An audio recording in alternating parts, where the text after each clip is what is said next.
Sir आपका नाम? जी, मैं एडवोकेट अब्दुल मजीद खान। क्या कुछ कहना चाहेंगे जो प्रेस पत्र की? देखिए जी, कल एक बड़ा दर्दनाक सानिया हुआ जिसमें दो नौजवान बच्चों की जो है वो एक्सीडेंट में डेथ हो गई। दहेज का ये वाक़ा है। दो नौजवान जो है वो मोटरसाइकिल पर जा रहे थे और किसी गाड़ी से वो हिट किया और उन दोनों की डेथ हो गई। एक की डेथ जो है वो ऑन स्पॉट ही डेथ हो गई और दूसरा जाके जीएमसी धोरी में डेथ हो गई। तो बड़ा दिलदोज़ वाक़या है ये, बड़ा दुख होता है ऐसी न्यूज़ें सुन के।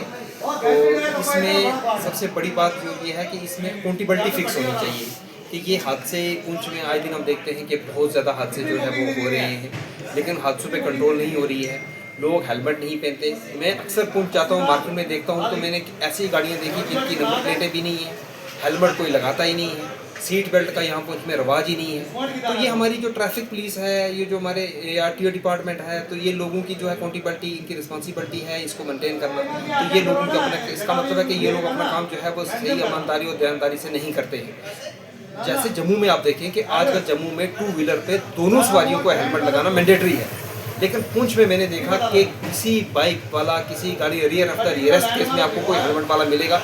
ट्रैफिक वाले भी वहाँ चौक पे खड़े रहेंगे, लेकिन लोगों में डर ही नहीं है लॉ एंड ऑर्डर का कि किसी का। तो जो लॉ इन्फोर्समेंट एजेंसी है उनकी एक रिस्पॉन्सिबिलिटी है, उनको अकाउंटेबल है वो इस चीज़ के कि वो जो है इसमें वो कंट्रोल करें। और मेरी आपके चैनल के थ्रू वालिदैन से ये गुजारिश है कि खुदारा अपने बच्चों को जो है, कम से बच्चों को, नाउम्र बच्चों को गाड़ियाँ चलाने की इजाज़त ना दें और बच्चों को ये समझाएं। अगर ट्रैफिक पुलिस या पुलिस तो अपना काम चलो वो करती है या नहीं करती है वो एक अलग बात है, लेकिन वालिदैन से अब जिस बाप के दोनों बच्चे जो है वो हादसा का शिकार हो गए तो उसकी सारी दुनिया ही ख़त्म हो गई।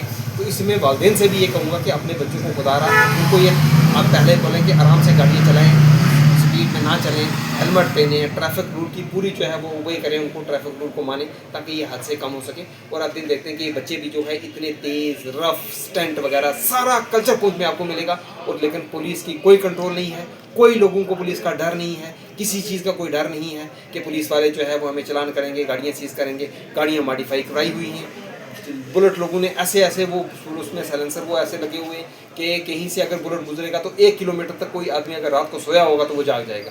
ये है हमारी पुंछ की और एडमिनिस्ट्रेशन की भी कि कोई हादसा होने के बाद जो है हमारी ट्रैफिक पुलिस, हमारा जो है वो मोटर व्हीकल डिपार्टमेंट, हमारे ARTO साहब वो एक्शन में आते हैं। लेकिन खुद अगर ये पहले रूटीन में ऐसी चीज़ें करें, रूटीन में नाका एस्टेब्लिश करें, रूटीन में ये चीज़ें चेक करें तो ये चीज़ें कंट्रोल हो सकती हैं। ये चीज़ें बच्चों को जो है ये जो हेलमेट नहीं लगाते, ट्रैफिक वायलेशन करते, अगर रेगुलर बेसिस पे जो है नाके लगे, इनकी चेकिंग हो तो फिर इन चीज़ों पे कंट्रोल हो सकती है। लेकिन जब हादसा हो जाए उसके बाद जाके एक्शन में जो है इनका वो जो ड्राइव वगैरह चलती है तो उसका क्या फ़ायदा। जो बच्चों की तो जान जानी थी वो तो चली गई ना, अब उससे ज़्यादा वो क्या कर सकते हैं। देखिए जी, no one is above the law.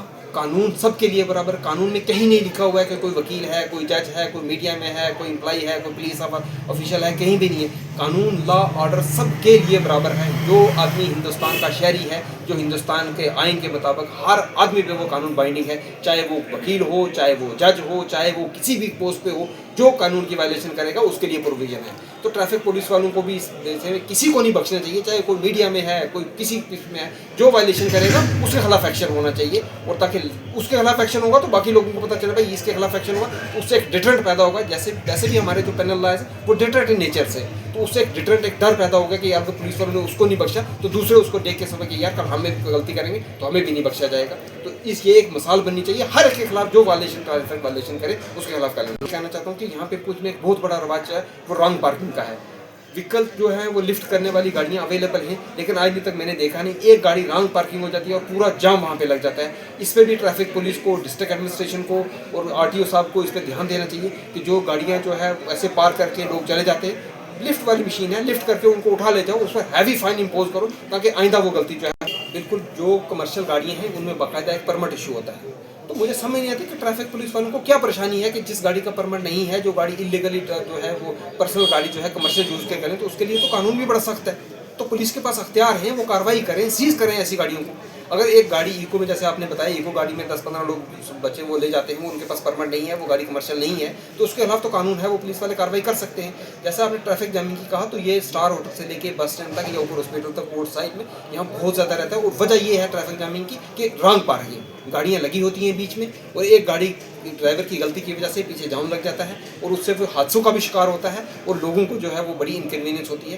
तो डिस्ट्रिक्ट एडमिनिस्ट्रेशन से, स्पेशली जो है वो ट्रैफिक पुलिस से मैं आपके चैनल के थ्रू मैं उसको ये कहना चाहता हूँ कि इस पे जो है वो थोड़ी सी कंट्रोल करें। जितनी गाड़ियाँ रॉन्ग पार्किंग होती हैं उनको सजा, उनको जो है वो लिफ्ट की जाए और उन पर हैवी फाइन इम्पोज किया जाए, ताकि आइंदा कोई गलती है वो ना करें। और बच्चों के जो पेरेंट्स हैं या जो लोग हैं गाड़ियाँ चलाने वाले, देखो ज़िंदगी अल्लाह ताला की एक बहुत बड़ी नियामत है, तो इसको ऐसे ज़ाया मत करो। जाने वाला तो चला जाता है, लेकिन पीछे पूरा ख़ानदान उसका जो है वो तबाह बर्बाद हो जाता है। तो इसलिए खुदारा हर आदमी जो है पुलिस पे ना रहे, अपने हिसाब से ट्रैफिक के रूल की वायलेशन ना करे, आराम से गाड़ियाँ चलाएं। 10-15 मिनट जल्दी में कुछ नहीं होता है, लेकिन एक बार हादसा हो जाए, जान चल जाए तो ज़िंदगी वापस आने वाली नहीं है। तो अपने बच्चों को, मैंने देखा कि छोटे छोटे बच्चे जो है वो गाड़ियाँ चलाते हैं, या छोटे छोटे बच्चे जो है उनको वो मोटरसाइकिल गाड़ियाँ दे देते हैं माँ बाप, तो ये बहुत बड़ी गलती करते हैं वो माँ बाप। ये उनका प्यार नहीं, ये उनके साथ उनकी दुश्मनी है। तो खुदारा अपने बच्चों पर कंट्रोल करें, बच्चों को जो है वो गाड़ियाँ ना दें, और जो गाड़ियाँ चलाने वाले लोग हैं रूटीन में काम करें वो भी एहतियात से जाएँ, आराम से जाएँ, ताकि खुद भी महफूज रहें और दूसरों को भी महफूज करें। और तीसरी एक और बड़ी बात जो मैं कहना चाहता हूँ कि पिछले दिनों में डिस्ट्रिक्ट गवर्नमेंट कमिश्नर डीसी साहब पुंछ ने जो है एक ऑर्डर जारी किया इलीगल माइनिंग के लिए।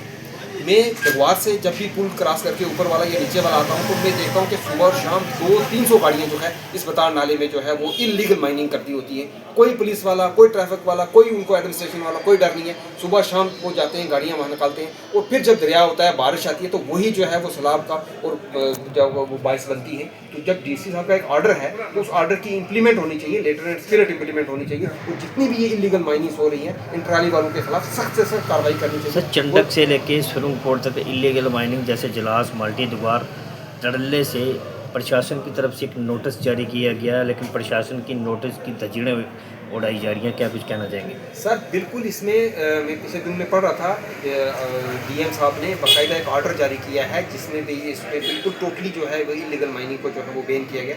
लेकिन उसके बावजूद आप देखो, चलास में देखो, दरबार में देखो, वहाँ देखो, हर जगह देखो, तो बिल्कुल धड़ल्ले से इलीगल माइनिंग हो रही है। और जो लोग इतने बेडर नाडर हो चुके हैं कि इनको किसी का डर नहीं है। ये मैं देखता हूँ कि ये इस बतार नाले में सुबह आते वक्त कम से कम 200-300-400 ट्रालियाँ जो है होती हैं।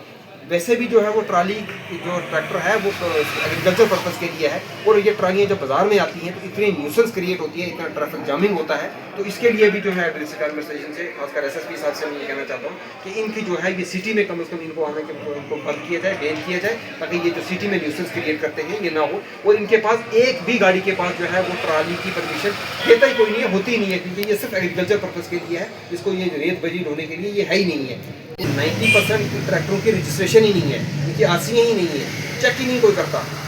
इनकी रजिस्ट्रेशन, आरसीआई, इनके नंबर प्लेट वगैरह है ही नहीं है कोई भी, इसी वजह से तो ये बच जाते हैं। तो मेरी एडमिनिस्ट्रेशन से, खासकर एसएसपी साहब से, कि एक स्पेशल नाका लगा के स्पेशल चेक करके इन चीज़ों को कंट्रोल किया जाए। और जो ट्राली जिनके पास कागज़ ही नहीं है, रजिस्ट्रेशन ही है, नंबर ही नहीं है, वो ऐसे जिनके साथ खुदा खासा किसी को हिट करके भाग जाए तो बंदा किसको ढूंढेगा? तो इनको जो है वो सिटी में तो बिल्कुल अलाउ ही नहीं करना चाहिए। ये एग्रीकल्चर पर्पज़ के लिए हैं, और इलीगल माइनिंग जितनी हो रही है वो ये सारी ट्रालियाँ से कर रहे हैं। तो एडमिनिस्ट्रेशन को इस पर भी ध्यान देना चाहिए, और अपने ऑर्डर को जो है वो लेटर एंड स्पिरिट जो है वो इम्प्लीमेंट होना चाहिए।